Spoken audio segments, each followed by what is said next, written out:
Hi everyone. So let us solve today's problem of the day, that is peak element. Let us first go through the problem once. Given a zero indexed array of integers of size n, find its peak element. So an element is considered to be peak if its value is greater than or equal to the values of its adjacent elements.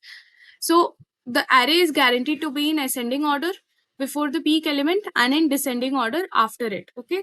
So the output will be 1 if the index returned by your function is correct, otherwise it will be 0. Okay, so what is the question stating is that we have an array of element, zero based indexing, and what we need to do is we need to find the peak element. Okay, so what is a peak element? Peak element is basically any element which is greater than its adjacent elements. So I hope you're familiar with what adjacent elements are. For example, for second value, here we have 1 2 3 as input, and for this value we will have, for 2, the adjacent elements are 1 and 3, right?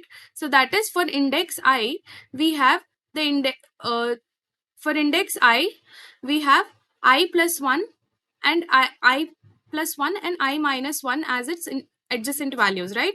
So in this case, where the first test case, we have 1 2 3 as input. Okay, so what is the peak element over here?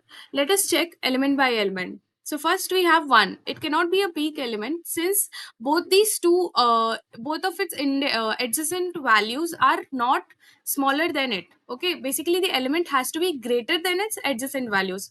2 again cannot be one of the peak element. We have 3. So here 3 is greater than 2, and since there is no adjacent value for 3, it will not be considered. So in this case 3 is the peak element. In the next test case, we have 3 4 2 as input.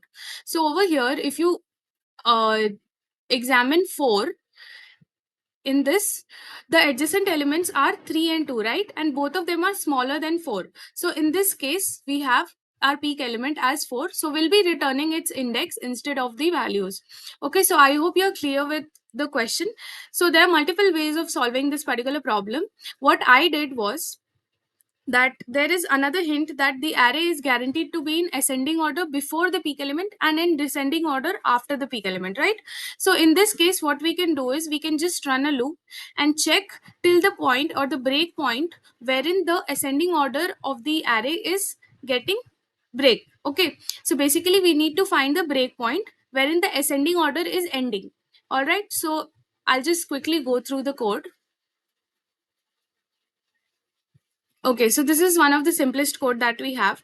So what we have done is we have placed a pointer at index 0, and while index is not going out of bound, that is not equal to n minus 1, and array of index is less than equal to array of index plus 1. So what is basically this particular line doing is that it is checking if the array is in ascending order. So till the time it is in ascending order, we need to increase the pointer, and then we will return the particular pointer in whichever point it is pointing to. Okay, so I hope you're clear with this approach. Thank you.